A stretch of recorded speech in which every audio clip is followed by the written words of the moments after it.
Pinocchio, Chapter 28.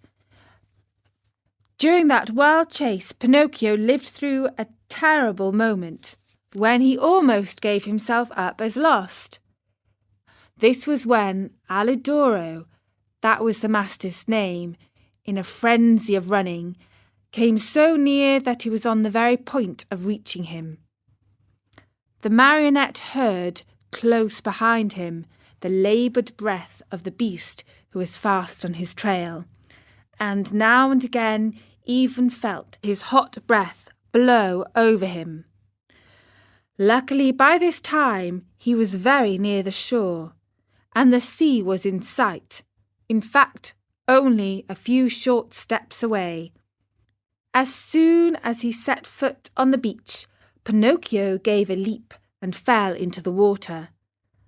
Alidoro tried to stop, but as he was running very fast, he couldn't, and he too landed far out in the sea.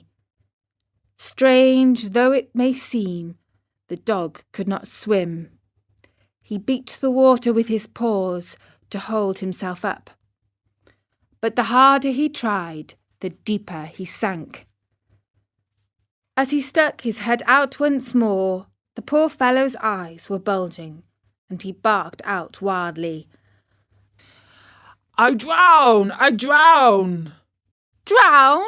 answered Pinocchio from afar, happy at his escape. "Help, Pinocchio! Dear little Pinocchio! Save me from death!" At those cries of suffering, the marionette, who, after all, had a very kind heart, was moved to compassion. He turned toward the poor animal and said to him, "But if I help you, will you promise not to bother me again by running after me?" "I promise! I promise! Only hurry, for if you wait another second, I'll be dead and gone." Pinocchio hesitated still another minute. Then, remembering how his father had often told him that a kind deed is never lost, he swam to Alidoro and, catching hold of his tail, dragged him to the shore. The poor dog was so weak that he could not stand. He had swallowed so much salt water that he was swollen like a balloon. However, Pinocchio, not wishing to trust him too much, threw himself once again into the sea. As he swam away, he called out, "Goodbye, Alidoro! Good luck! And remember me to the family." "Goodbye, little Pinocchio!" answered the dog. "Having saved me from death, you did me a good turn.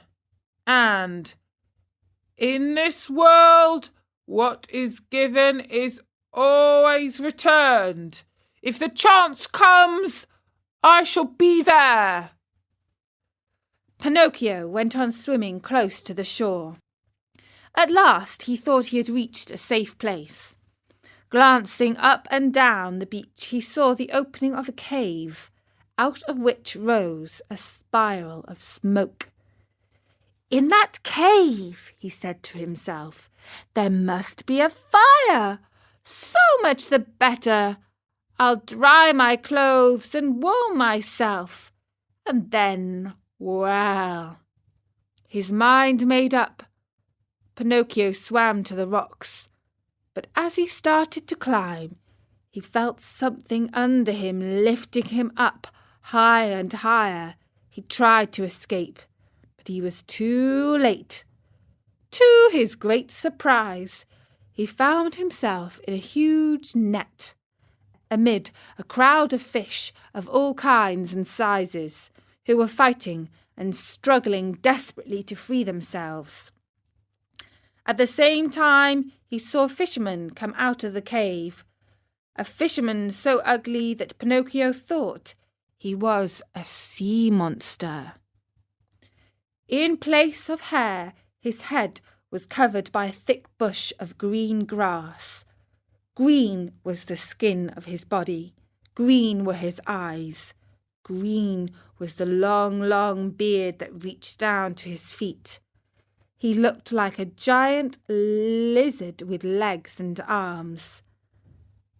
When the fisherman pulled the net out of the sea, he cried out joyfully, "Blessed Providence! Once more I'll have a fine meal of fish." "Thank heaven I'm not a fish," said Pinocchio to himself, trying these words to find a little courage. The fisherman took the net and the fish to the cave, a dark, gloomy, smoky place. In the middle of it, a pan full of oil sizzled over a smoky fire, sending out a repelling odour of tallow that took away one's breath. "Now let's see what kind of fish we have caught today," said the green fisherman. He put a hand as big as a spade into the net and pulled out a handful of mullets. "Fine mullets these," he said, after looking at them and smelling them with pleasure. After that, he threw them into a large, empty tub. Many times he repeated this performance. As he pulled each fish out of the net, his mouth watered with the thought of the good dinner coming. And he said, "Fine fish these, Base, very tasty, these white fish, delicious flounders these, what splendid crabs, and these dear little anchovies, with their heads still on." As you can well imagine, the Base, the flounders, the whitefish, and even the little anchovies all went together into the tub to keep the mullets company. The last to come out of the net was Pinocchio. As soon as the fisherman pulled him out, his green eyes opened wide with surprise, and he cried out in fear, "What kind of fish is this? I don't remember ever eating anything like it." He looked at him closely, and after turning him over and over, he said at last, "I understand, he must be a crab." Pinocchio, mortified at being taken for a crab, said resentfully, "What nonsense! A crab indeed! I am no such thing. Beware how you deal with me. I am a marionette, and I want you to know." "A marionette?" asked the fisherman. "I must admit that a marionette fish is for me an entirely new kind of fish. So much the better. I'll eat you with greater relish." "Eat me? But can't you understand that I'm not a fish? Can't you hear that I speak and think as you do?" "It's true," answered the fisherman, "but since I see that you are a fish, well able to talk and think as I do, I'll treat you with all due respect." "And that is?" "That, as a sign of my particular esteem, I'll leave to you the choice of the manner in which you are to be cooked. Do you wish to be fried in a pan, or do you prefer to be cooked with tomato sauce?" "To tell you the truth," answered Pinocchio, "if I must choose, I should much rather go free so I may return home." "Are you fooling? Do you think that I want to lose the opportunity to taste a rare fish? A marionette fish does not come very often to these seas. Leave it to me. I'll fry you in the pan with the others.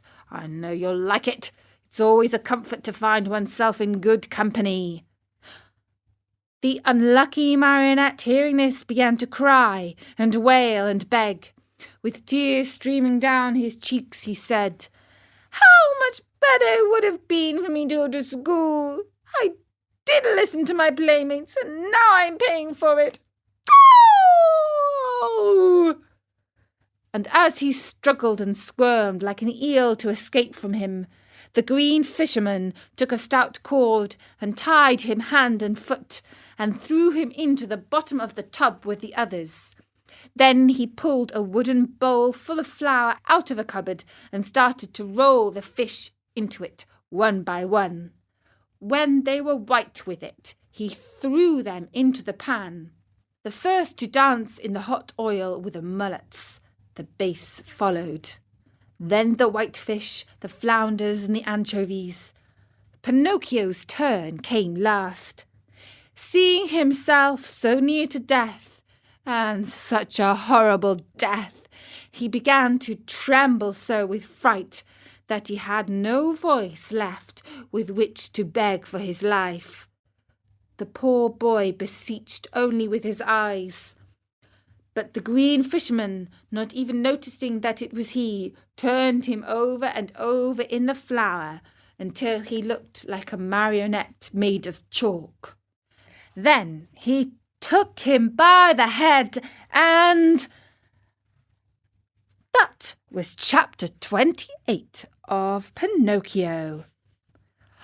Poor Pinocchio can't possibly be fried like fish. He's too good a puppet for that, surely.